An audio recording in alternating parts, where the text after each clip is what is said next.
Hi Dean, we're live. Hey Andy, I'm glad we're alive and not dead. So, hi class. Dean's here today. He's a buddy of mine. He is a graduate of San Leandro High School. 50 years ago, I was a senior here at San Leandro High. There you I go. know that sounds totally ancient, but I'm only 67, so you know that's not that bad. Yes. And Dean has come by with Lurch. Lurch. And Lurch is Dean's truck. And Dean's had Lurch for many years About now. About 25 years now since I put it together from 3 dead trucks. Okay, and can you tell us a little about Lurch here? Yeah. It's a 1927 Chevrolet 1-ton truck. The 3 trucks that I got, one was the chassis and what was left of the sheet metal. A second one had the engine and the transmission, and the third one had the big cattle cage, which you will not see today, but Andy will send you a web address where you can see pictures of Lurch and hear more about his story. Okay. The engine is 171 cubic inches and all of 35 horsepower. There you go, 35 horsepower. Now, to give you a little perspective, okay, that little Ford Focus over there probably has 150 horsepower. So things have changed a bit. But a lot of things are the same also, which makes it a joy to work on. Now, as you notice on Lurch here, there's well, it's relatively simple. You'll notice there aren't any doors. There's no windshield. Oh. And originally, this did have doors and a windshield and an entire cab, but at the time, Chevrolet, huge mistake, used wood skeletons for their bodies, all their bodies, and when the wood rotted away and the body fell apart, vehicles were discarded. That's why when you go to car shows, you will see fewer old Chevrolets than, let's say, Fords. Fords use steel bodies, they survived. Chevys use these wooden bodies, they did not survive. okay, and if you guys look, besides the wood and the bodywork, one of my favorite features of Dean's car is the wheels. And if you can see it, if you look at the spokes are wood. The spokes are made from hickory, the same wood that you would use for an axe handle. Okay. And they require maintenance. You have to give them some linseed oil mixed 50-50 with mineral spirits every 5 to 10 years or so to keep the wood strong, durable, and not let it get brittle. If it gets brittle, you go around a corner, those spokes can snap, and you are in a world of hurt. Oh. Now, since we've discussed tires, Dean is particularly proud of the life that he's gotten out of his tires. And if you look carefully here, you can see that, well, the tire still has some tread on it, but it's been around the block a bit. What year approximately are these tires, Dean? Well, the clue to the year is the size. Notice it says 30 by 5, which means that at that time they were measuring the outside diameter of the tire, not the rim size. Oh. So 30 inches minus 5 inches and then another 5 inches for the other side, you end up with a 20-inch rim. Okay. They stopped using this type of designation in the mid-1930s. Wow. So this tire and the other one on the front date back to the mid-1930s. They do have a new inner tube in them. Now, fortunately, Lurch is not a high-speed vehicle. Correct. He's very comfortable at cruising at about 23 miles an hour. Okay. And I have gotten him up to about 32 going downhill with a backwind. Okay. So, which is probably a good thing with those tires. Now, And considering there are no brakes on the front wheels. Oh. Brakes on the rear wheels only. Oh boy. They changed that actually in the very next year, 1928, they introduced front wheel brakes. There you go. So in 1928, you got front wheel brakes. Oh God. And mind you, this is a 1-ton truck. Yes, the truck weighs 3,100 pounds as you see it. And you can haul 1 ton with it, which, you know, 5,000 pounds with just a little bit of brakes. Now here you can see the driver's compartment there. Nice wood steering wheel. Take a look over here at the engine. Check out the upholstery. Oh yes. This is, you might recognize these.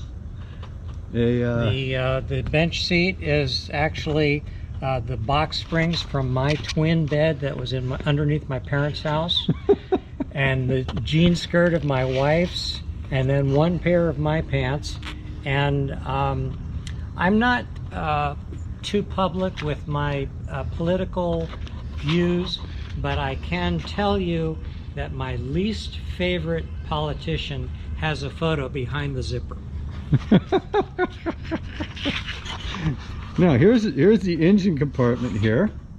Okay, so some of you guys, hopefully if you've been paying attention, can tell me how many cylinders this has, because you can count the gigantic spark plugs. Spark plugs have changed a bit, but there they are, the same big guys, right? There's a spark plug. Now what you're looking at here, this is your intake manifold. So your air and fuel, this is your carburetor. The carburetor mixes the air and fuel, goes in the manifold, and then it goes into the engine. Now on this side of the engine, you can see the intake side, the exhaust is on the other side. That guy right there is your generator, so that would make the electricity charge battery. Oh, and there's Dean's found one of the spark plugs. So they're much larger than what you guys saw from the Mustang. In fact, they're huge. Huh, what do you think goes in there? Oil, possibly? All right, so. But that's not where you check the oil. Ah, okay, so? When you check the oil, here's the dipstick. There we go. All right. Now, before I pull this out, I want to explain that part of the ritual of taking Lurch out for a drive is, of course, to check the oil. But when you pull the dipstick out, normally you wipe it off and then put it back in to see what the level is. You don't do that with Lurch. Instead, you pull the oil stick out, and before any oil drops off the end of the stick, you put it over here to oil this little cup that's underneath this pulley for the water pump. So every time you take the car or truck out for a drive, you have to put a couple of drops of oil in that little reservoir to oil the bushing that is in the front of the water pump. Okay. This is a grease cup while we're here that also you tighten down every so often to inject marine grease around the bushing, and use marine grease so that it doesn't mix with the water. Okay. So this car is, you're going to be busy with this thing. So we take this out and real quick get over and drop something in there. Now we can wipe it, put it back in, and check the oil level. Oh, look at that. It looks like new. All right. Oh, that's good. That's because Dean, I think, recently rebuilt this engine, and it actually does not have a lot of miles on it. So it's yes, I rebuilt the engine 3 years ago. I took an entire year to do it, and I fully documented it, and Andy will send you a link to that documentation if you care to read it. And I've driven it maybe 300 miles since. And that would explain the super duper clean oil and the clean engine. And the clean engine. You should have seen it beforehand. Other stuff, you've got a radiator, which is actually, I really like these. They're honeycomb style radiator, which I always thought was very pretty. And since we had talked about gauges, one of my all-time favorite parts on this car is this guy right here. Let me see, I don't know how my lighting's doing, but let's see, I'm gonna try on the other side. That's called the motometer. The motometer, there you go. Now, if you look at that, see if you can tell what that is, okay? Now, mind you, when you're driving this vehicle, you're sitting up here, so you can actually see that guy. So that's one of my favorite parts on the vehicle. The motometer. Cool. While we're looking at the motometer, a convenience option is if you need to add coolant to the radiator, you can flip this and lift this. Now you guys will notice the radiator in this, Dean didn't squeeze any hoses or anything because this radiator runs at atmospheric pressure. It does not pressurize. Correct. It's So not a pressurized system. if this hits 212 degrees, it boils over and Dean overheats. So where your modern car, this is going to be sealed up. So the pressure in a modern car is going to be about 15 psi, which is worth about 45 degrees on the boiling point. So this will actually boil at 212. Let's get some antifreeze in it, which you probably does. Okay, so it'll boil a little higher than 212 with the antifreeze, but a pressurized system in most cars, they don't boil up until they're well up above 240 some odd degrees. This is the bottom of the thermometer that is measuring the engine's temperature. That's so cool.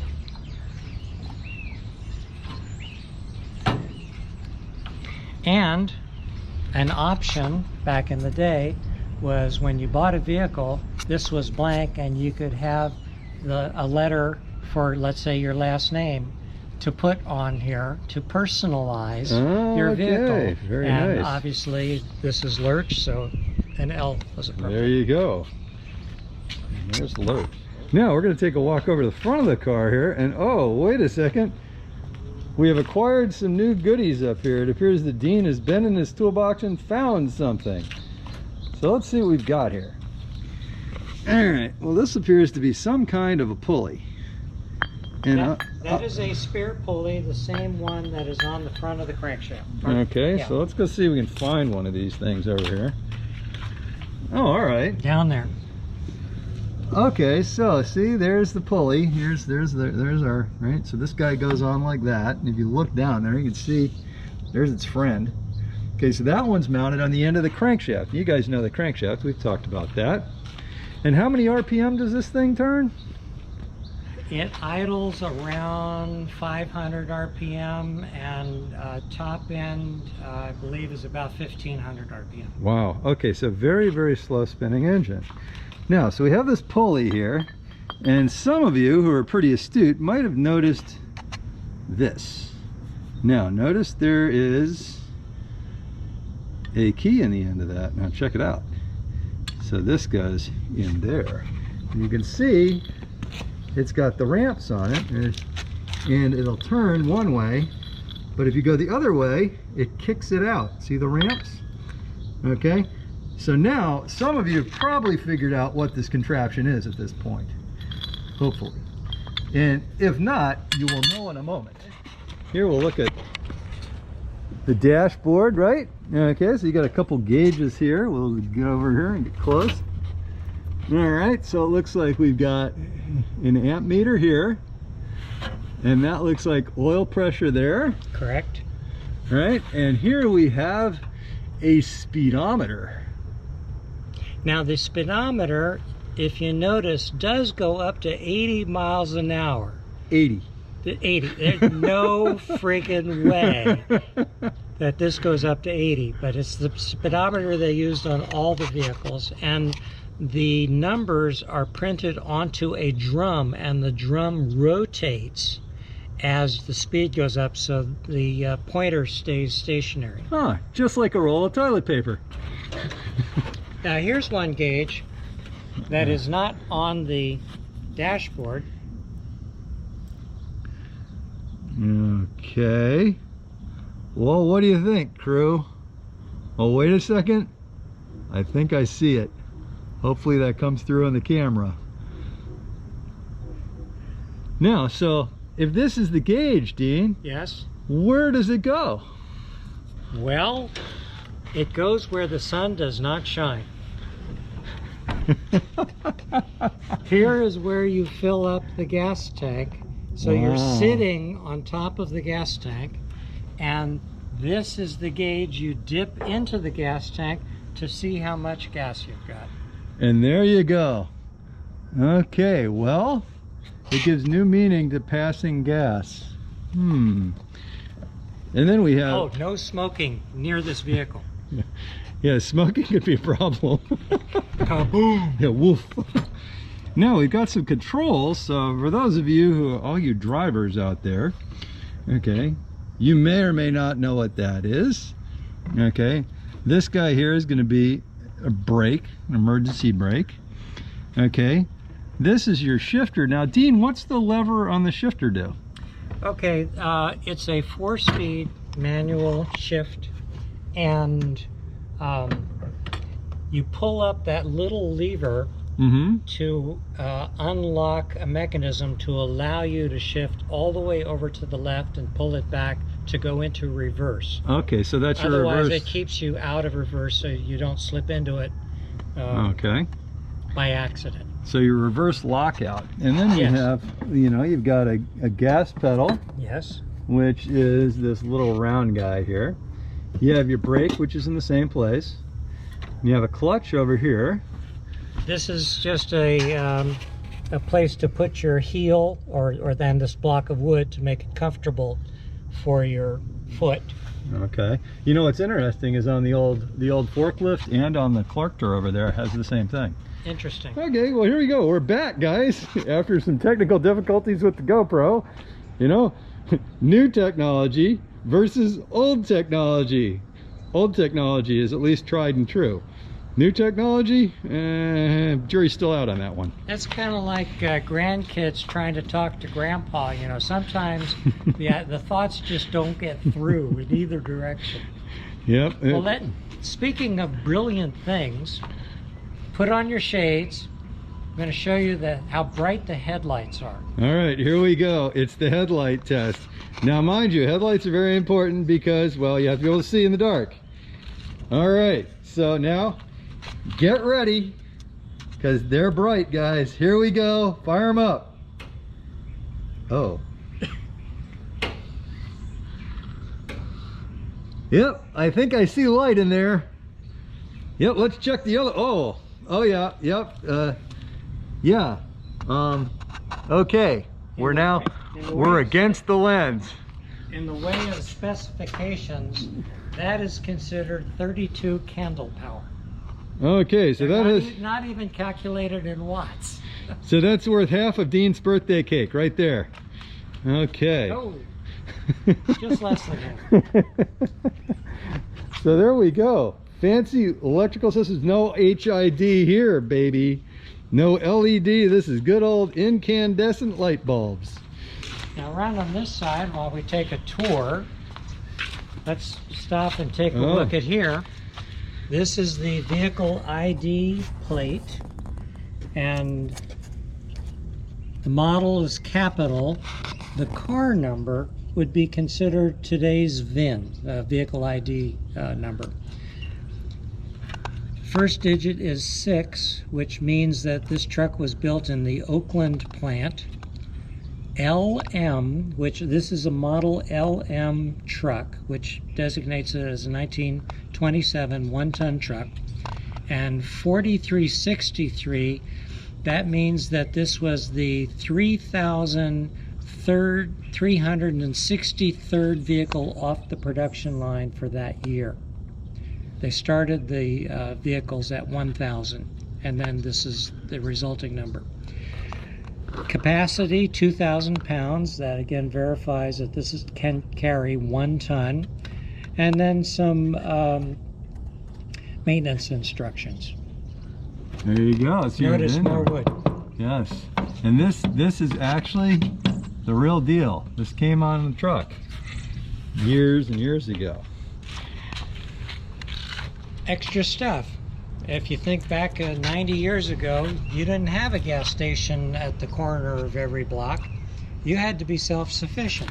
So you could have some extra oil, gas, and water. Oh, there we go. Now we walk over. Now here's your rear brakes. Okay, so remember Dean had mentioned it only has rear brakes. And we're actually gonna take a look at how these suckers work. So you're gonna look between the spokes, look in there, and Dean has run up to press the brake pedal. And so I don't know if you can see that moving. We're gonna look right here. You can see the lining. So he's pressing the brake pedal, and you can see the lining kind of gripping. See how it's pulling tight? So that is, it's a drum brake, but it's external, unlike modern stuff. So there you go. It's kind of like, I don't know, it's a little bit like the brakes in your bicycle. It's all mechanical. There's no hydraulics going on here. So it's there is an internal brake. The internal brake is the emergency brake.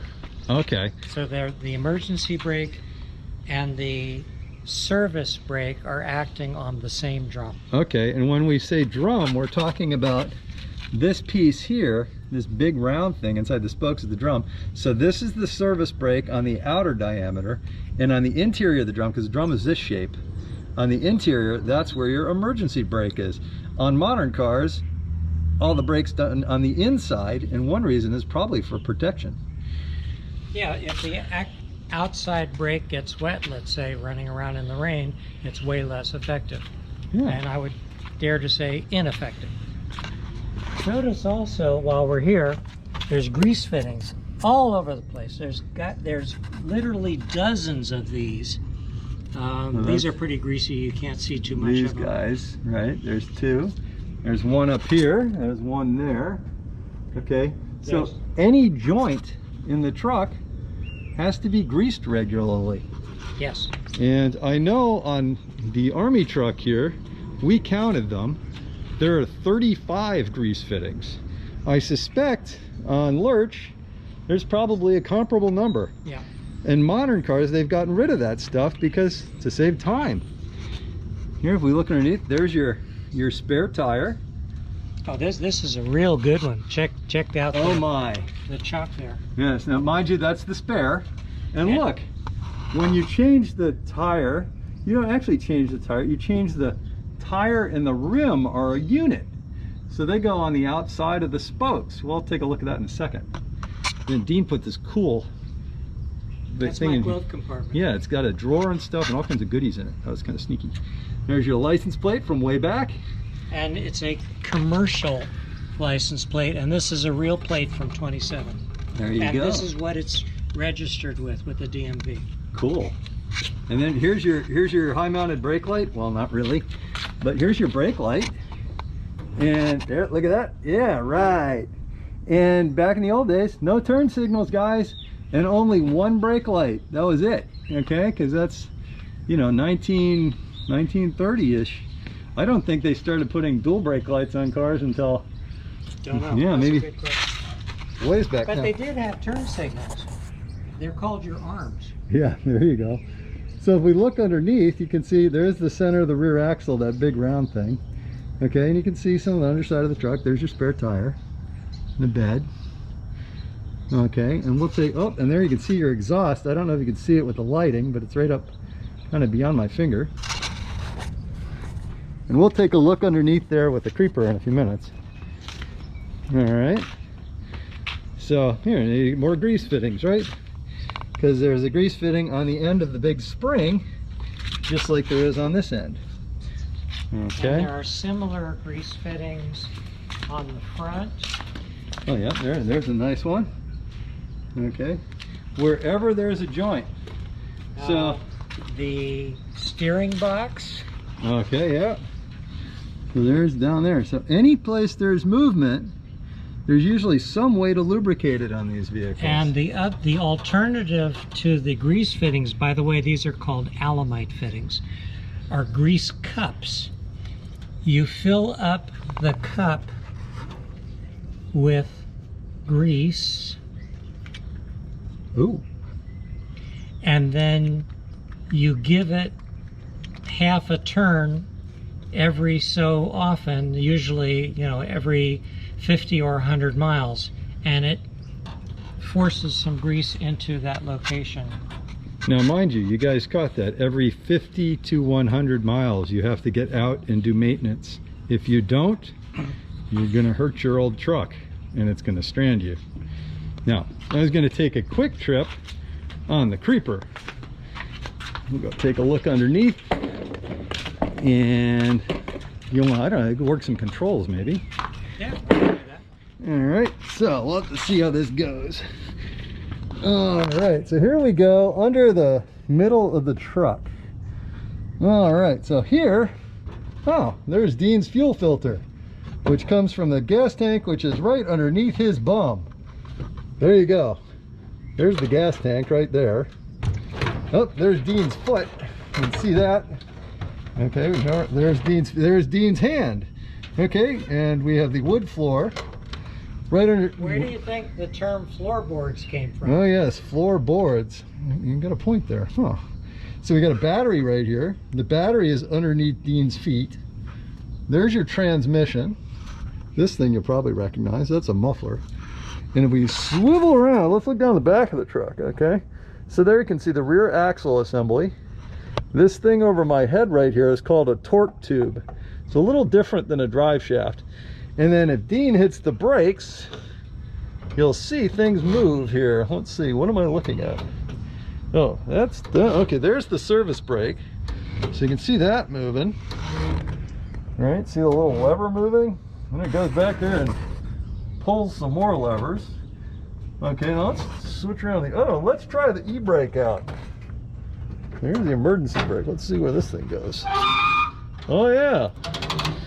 So the emergency brake pulls on that rod, is all the way back here, pulls on that, and then goes out to the brakes out there. Well, let's try the service brake. I think I have a good shot of the service brake here. Let's see. Oh yeah, they're nice. So yeah, you should be able to see the service brake operating now, guys. Okay, it's rotating this rod, which is getting pulled. So when Dean steps on the brake pedal, it pulls on that thing, which then goes all the way up there to the brake pedal. Now mind you, adjusting this stuff, ooh, a bear. There's your transmission. Okay, there's a speedometer cable right there. Okay, there's a bell housing.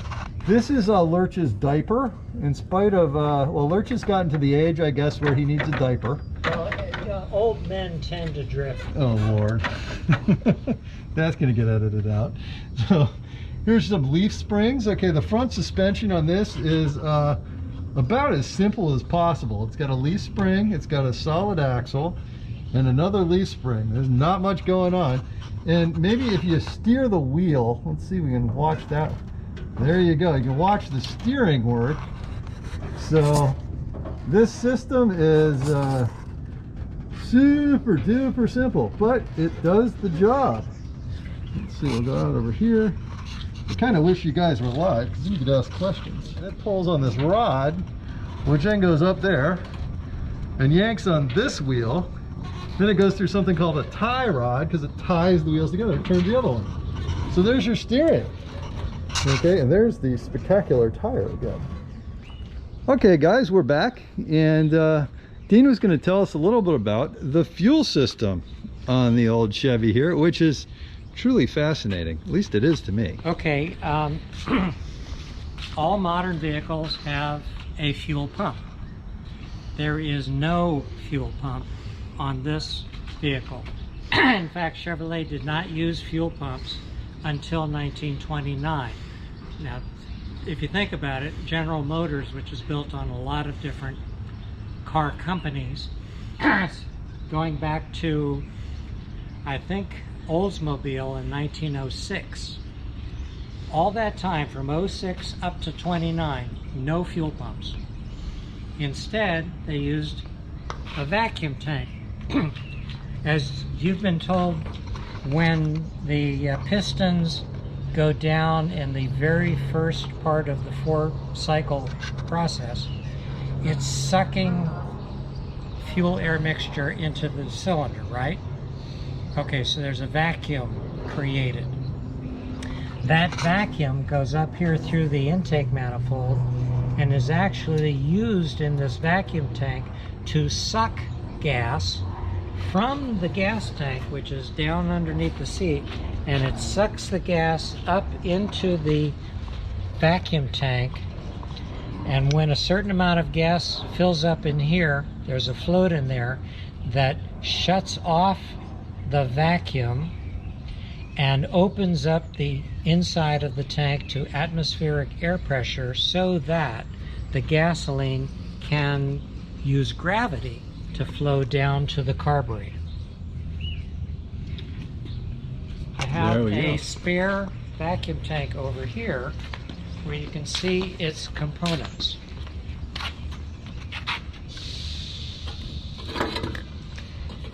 Here's the float mechanism that, keep in mind, okay, vacuum is only used to fill the vacuum tank. It is not used to deliver gasoline to the carburetor. So as the vacuum tank fills and empties and fills and empties, this float is going up and down while you're driving to open and close these valves, one going to the vacuum source, the intake manifold, and the other one to open it up, open this chamber up to outside air pressure. Think like your toilet bowl, guys. If you've ever had the top off your toilet, it uses a float. It's not quite as involved as that is, but it's the same principle. Float and a valve, yes. Mm-hmm. This is the inner tank. It sits inside the outer tank. So it's the inner tank which the vacuum assists to get filled. When the vacuum is turned off, the little flapper valve opens up. Doesn't need to open much, and it dumps all that gasoline into the outer tank, and this is actually the gas supply that goes to the carburetor. So the whole time you're driving, this thing's going up and down and up and down, and the cycles of sucking gas into the vacuum tank and dumping it out to the carburetor is happening automagically. A little bit of gravity, a little bit of vacuum, and you're good to go. And they're very dependable. Lurch's vacuum tank has been operating with zero maintenance for the last 25 years. Wow. And I know of a number of people who have driven their old Chevys with the vacuum tank system up to the top of Pikes Peak, which is, I think, 14,000 feet. Wow. The key is, think about this for a moment. When your foot is heavy on the gas pedal, your vacuum in the engine drops. When your vacuum in the engine drops, with this guy, you are no longer getting gas up into the vacuum tank. And a consequence of a heavy foot is you run out of gas. Oh, Jenny, that could be a problem. So the key is to become one with your vehicle and understand when to shift gears and when to downshift gears. If you're going up a grade where, you know, you would push the gas pedal down further, but you'd lose vacuum, you want to downshift to an appropriate gear so that the engine isn't laboring to maintain its speed. And at that point, You still have vacuum, you still have gas, you will make it to the top. I have another truck, a 1928 Chevy truck, same engine. Drove it to the top of a peak. I went from South Lake Tahoe to Reno and back in one day. That was 110 miles. And we went up to a peak of 9,000 feet. And it made it just fine. And it was 95 degrees and the truck did better than I did. But it crawled all the way to the top, although I was going 10 miles an hour. Luckily, faster than walking. Luckily, they have really wide bike lanes. So I was over in the bike lane to let traffic go by, but I made it all the way to the top. The rule that I have heard from really old timers, I'm a youngster in this hobby. The old timers is when you're going downhill, then you've got gravity really working with you. You want to downshift and keep the speed the same as you would roughly go uphill. So the same gear that you're in the transmission to go uphill is the gear that you want to be in going downhill. So generally you're looking to slow trip. You're going for a slow trip and keeping in mind that you only have those brakes on the rear wheels only. So that one band, or both wheels, two bands, is attempting to stop 3,200 pounds of vehicle and driver. So you have to keep it slow to keep it under control. Okay, there you go, because if you overheat the brakes, when they get hot, they stop working altogether, and then you keep speeding up. So things rapidly get worse fast. Yes, yes. All right, well there's a little bit in the fuel system. So you have your vacuum fuel system here, which supplies gasoline from the tank, draws it to this with the vacuum. And it goes to this. Goes to this. And to the carburetor. And then it goes by gravity through this tube into the float bowl here, which has another float in it, more floats. And then it gets sucked up with the air that comes in here and into the intake and into the engine. Suck, squish, bang, blow, guys. Yep. There you go. Okay, you want to start talking about stuff in here? Yeah, let's do that. So we talked about fuel, and there are many other things here. This here is the throttle. Okay, so now let's follow this. So we've got this linkage here, going down to here, then it goes up along the steering column, through the dashboard, and to Dean's hand. Come around here. Wait a second here. What did you say that was, Dean? That's the throttle. The throttle? But notice wait a second. That the gas pedal is also going down. What? Huh. Check it out. So you got a throttle for your hand attached to the throttle for your foot. And the reason is, for starting purposes, you give it a little throttle. That's part of the procedure, which we'll get to later. And then you let it go for idling for regular driving. But if you are driving, let's say, a very bumpy road or out in the field, which, was very common back in the day, you can imagine your foot bouncing on the gas pedal, causing extra fuel to be dumped into the engine and have an erratic speed. So instead, you can use the throttle lever to hold a steady engine speed and a steady throttle opening to make the drive much smoother, and it does work. Another new age term for this is cruise control. Except this one doesn't turn off when you hit the brakes. Yes, you have to be ready to slam that down to hit the brakes, but it is very convenient when you're cruising at 25 miles an hour down Mission Boulevard because you're going to San Jose, to just set this and enjoy the scenery. Chugga, chugga, chugga, chugga. Yes. Okay, we have another lever up here on this side, This is to retard or advance the spark. Oh, now spark, we're talking ignition here, right, Dean? Yes. All right, so if we look down here, here's the other end of this thing. You can see it moving. And whoa, it goes through the engine block. Okay, let's open up the other side of the engine so you can see what's happened. The distributor is on this side of the motor. Okay, so you guys are familiar with the distributor. We saw that when we were playing around with the Mustang. Oh, whoa, check it out.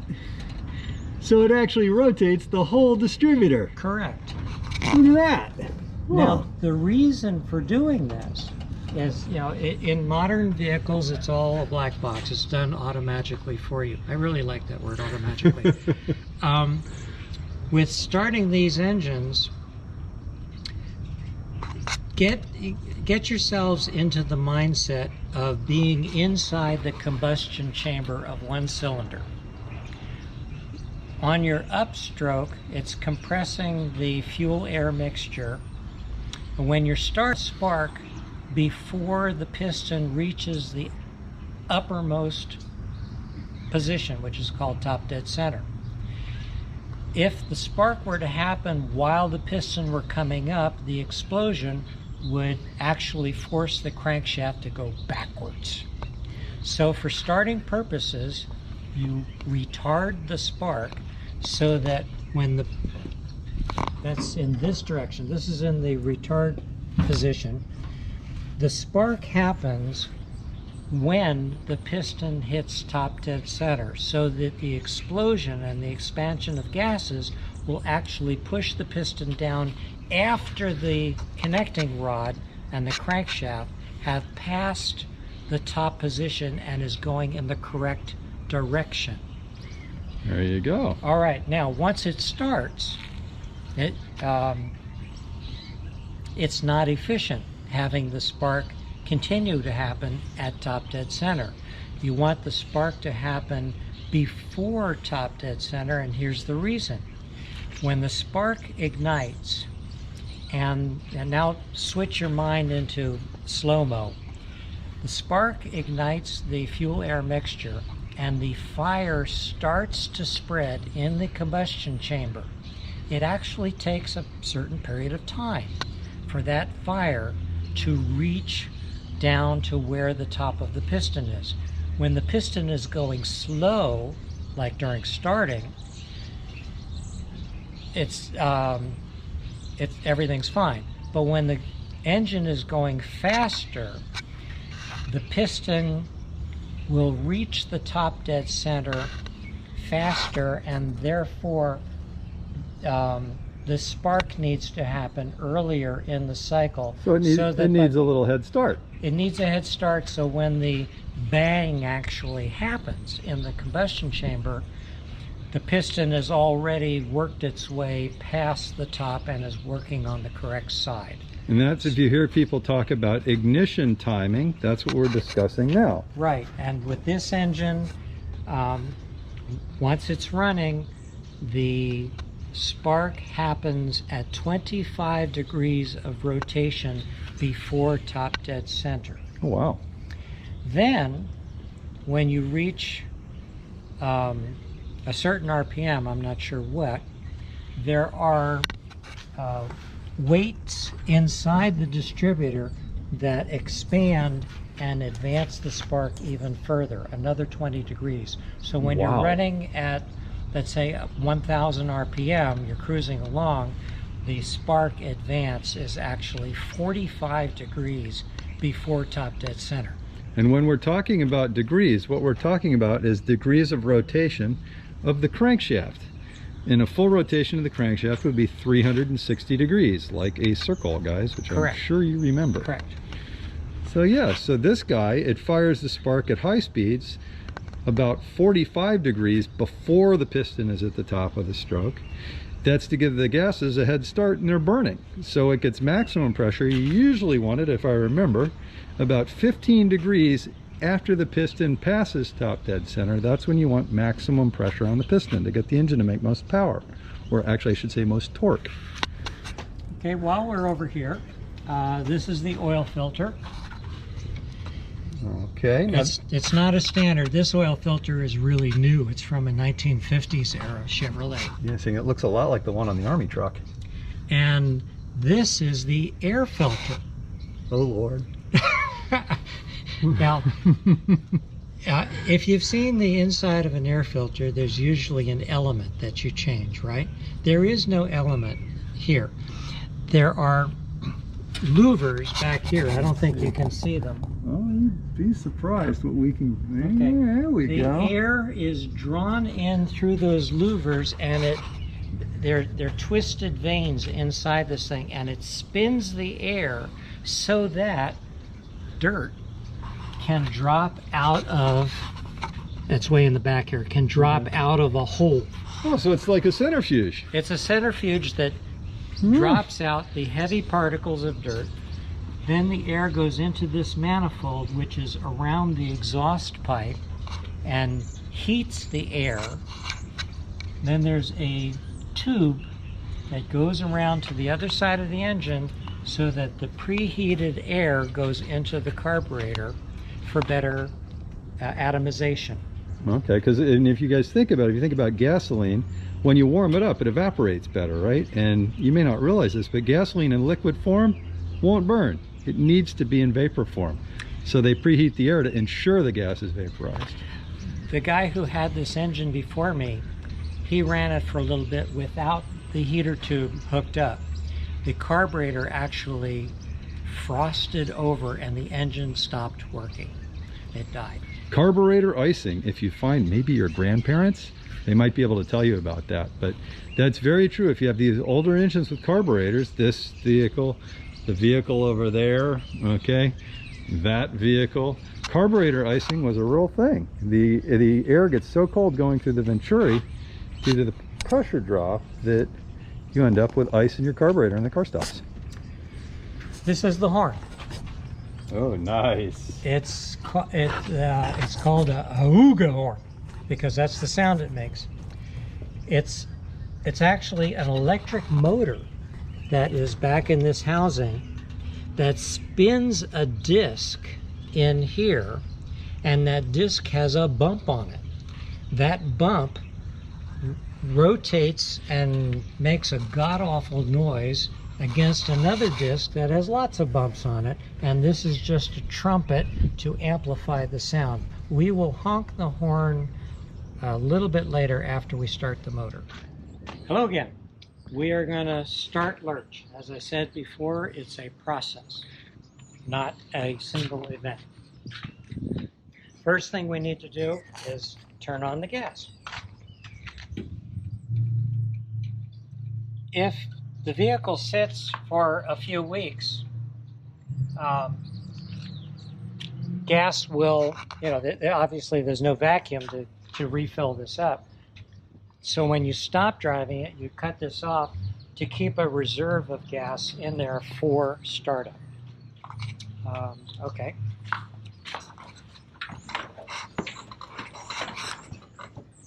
Make sure you're in neutral. Give it a little bit of throttle. Retard the spark. Turn on the ignition key. Pull on the choke. Choke here, all right. And step on the starter switch. Oh, wait a second here. What's this? Way down there. Oh, look at that. Huh.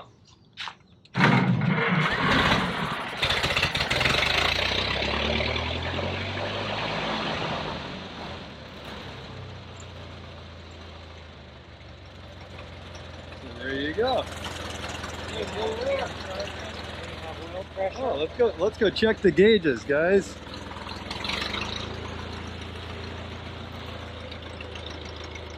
There we go. Okay, so we're charging at maybe 5 amps, and we have 10 psi. It's like 10 psi of oil pressure. There we have. There's the key, right? Yep. This is your timing. Yes, retard and spark mode, and this is the throttle. There's the throttle. That's the starter. There's your gas, right? Brake. clutch, gear shift, emergency brake.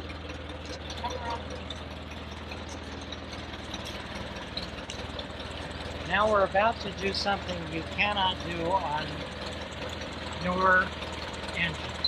Uh-oh. Now, mind you, I think you have to do this. Is it every 50 miles, Dean? Every 50 miles. There is an oil pump in this engine, but it does not pump oil to the rocker arms. So every 50 miles, you have to squirt some oil up here. Now, what you guys are seeing is the valve.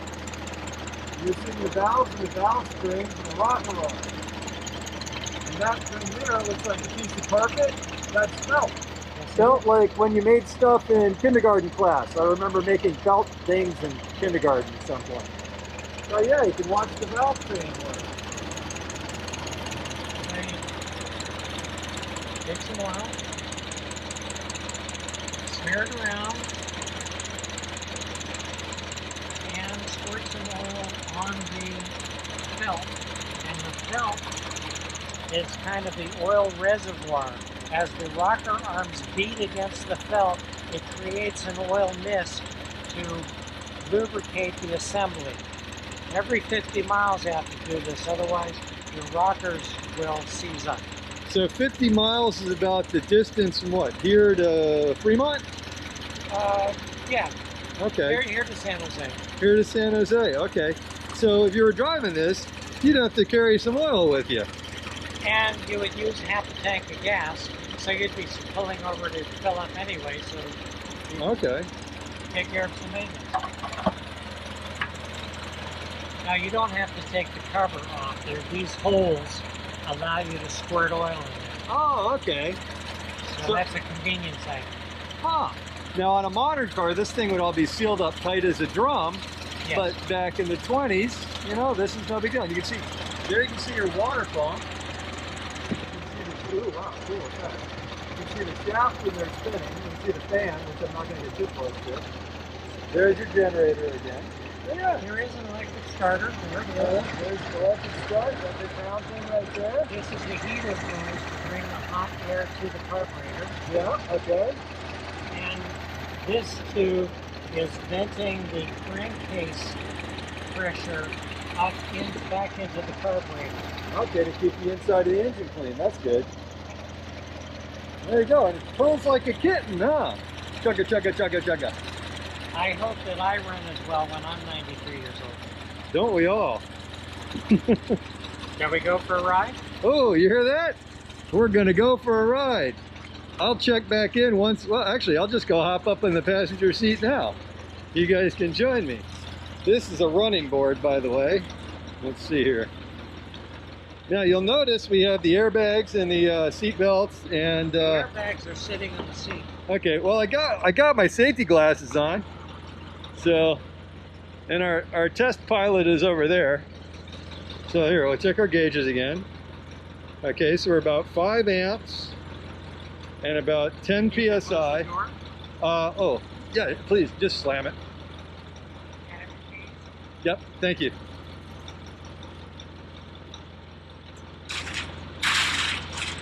All right, so we're gonna go out for a little cruise, guys, and this is a rare opportunity. Not everybody gets to ride in the 1927 Chevy. And Dean has his driving cap on and his goggles. And right now, this is the part where I'm wondering where the grab handle is. I guess I'll just take the dashboard. Uh-oh, look out, here we come, San Leandro. Okay, release the brake, pull up the lever to take it over and into reverse, and out we go.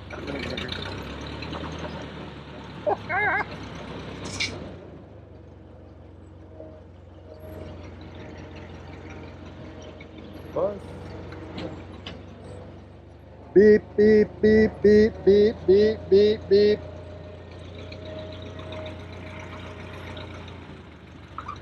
It's just like your Prius. One other comment I'd like to make before we go. The transmission has no synchromesh gears in it. They are straight cut gears which require getting used to.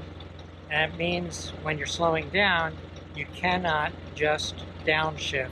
You have to do a process called double clutching, where you match the RPMs of the gears in order to slip it into the lower gear.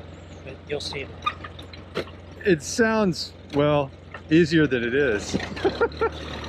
Whoa, off we go, woohoo!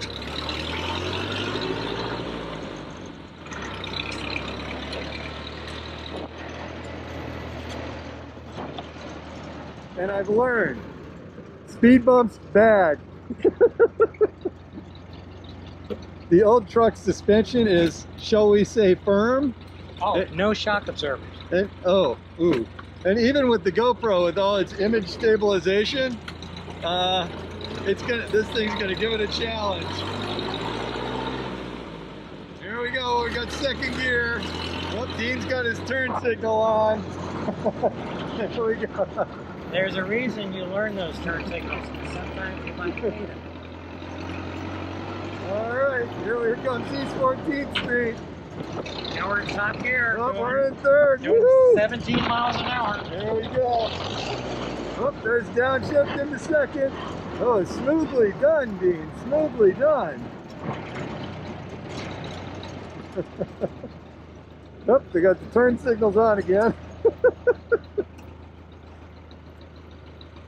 Yep, here we go. Little old school technology out for a ride.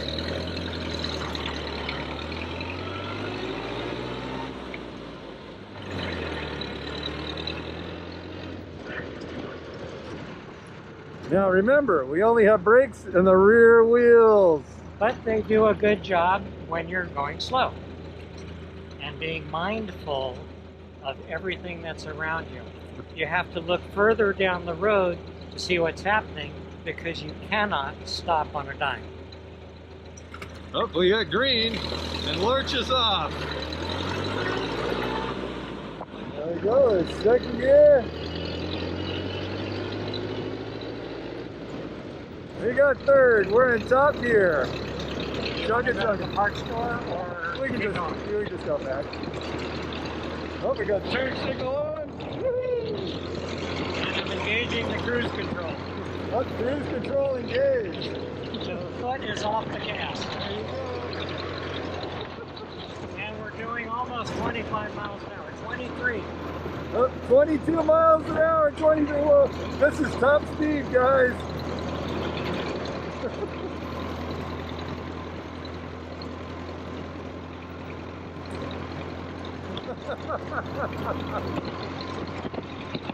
I know you guys don't really know this, but this is what's called an e-tick.For. And mind you, there's no seatbelts, and there's a policeman. Oh, let's get him.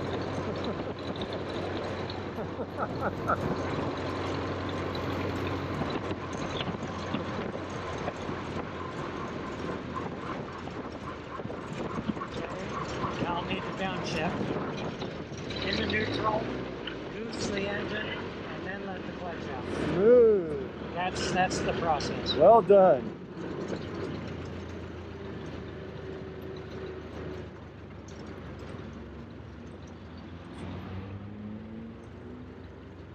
We are very high up in this thing. You get a commanding view of the road. And the engine temperature is showing normal. The red line is right at the crosshair. If the red line goes up into the white circle, then you're in trouble.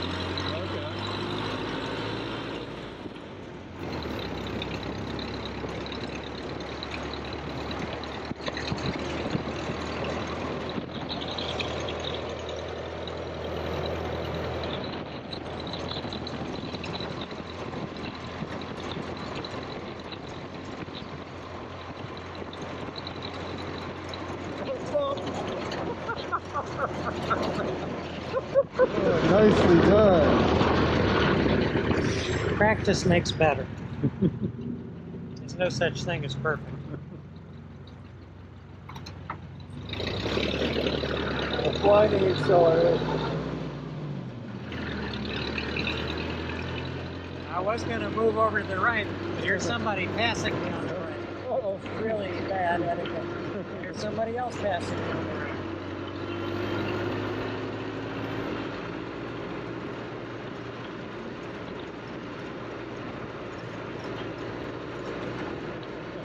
Charge.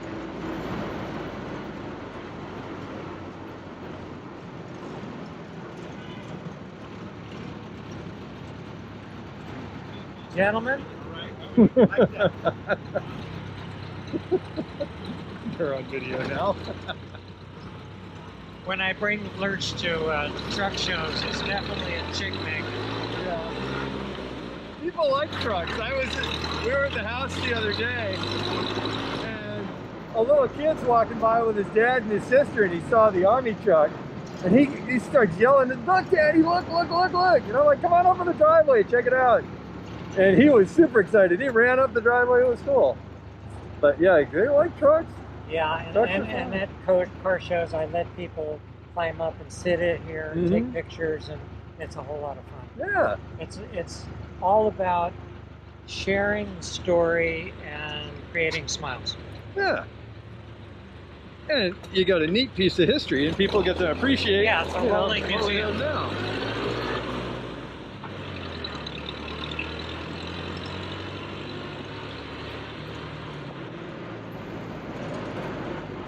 Okay, we'll take a right here. Okay. Going back up the bank road. You got a whole engine in the back of that thing. We got some spare parts I could use. 1927.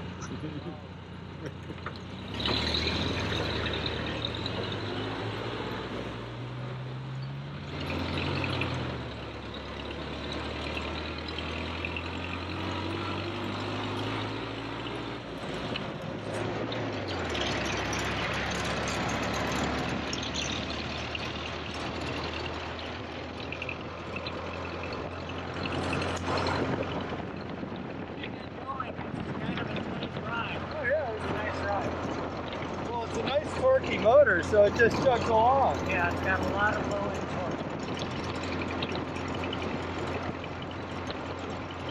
This is around the sweet spot for cruising, about 23 miles an hour.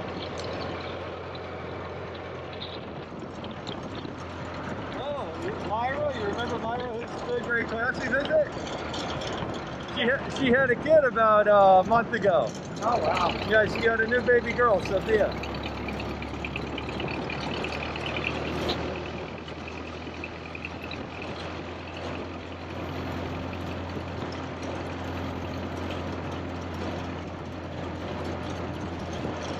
You guys probably spent a lot of time at this park.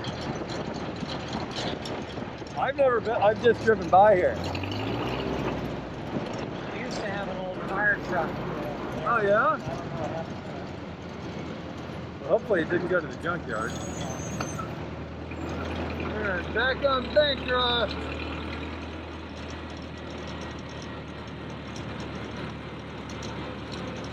Now what kind of gas do you put in this thing, Dean? Regular gas. Okay, regular gas? The gas back in the day was around, what's the numbers? 60. 60 octane. 60 octane, so the 87 now is wonderful. And this was made before lead was ever added to the gas, so unleaded worked fine. Okay. And what kind of gas mileage do you get? Around 10 miles to the gallon. Okay. My other truck, which is a 28, but it's a smaller truck, it's a half-ton truck, it gets about 15 to 18 miles per gallon. Oh wow! So that's like real mileage. Yeah, and it's got a higher gear ratio, and it's built on a car chassis. Okay, so better gears and less weight. Yes. Okay, let's take it up a little bit.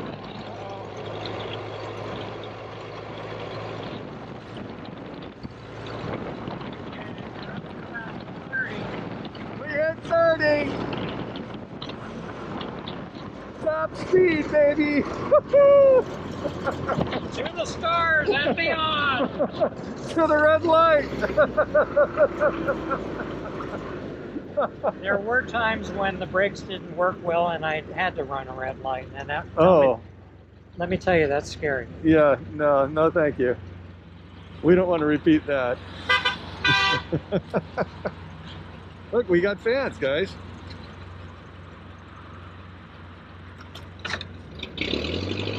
So stick shift lesson here. That's first gear, second gear, third gear. All right. And you can hear the tone of the engine changes. The engine's pretty happy right about this speed right here.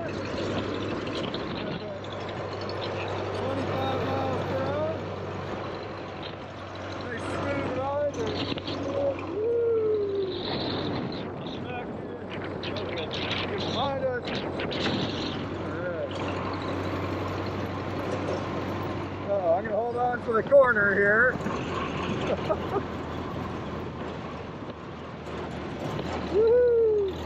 Remember, we got wood spokes. And no seatbelt. And no doors. And no windows. And no grab handle.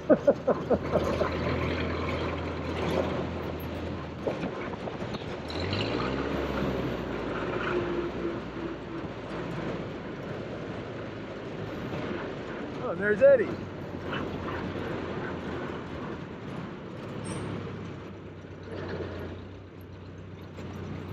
Hold on to your hats, here comes a bump.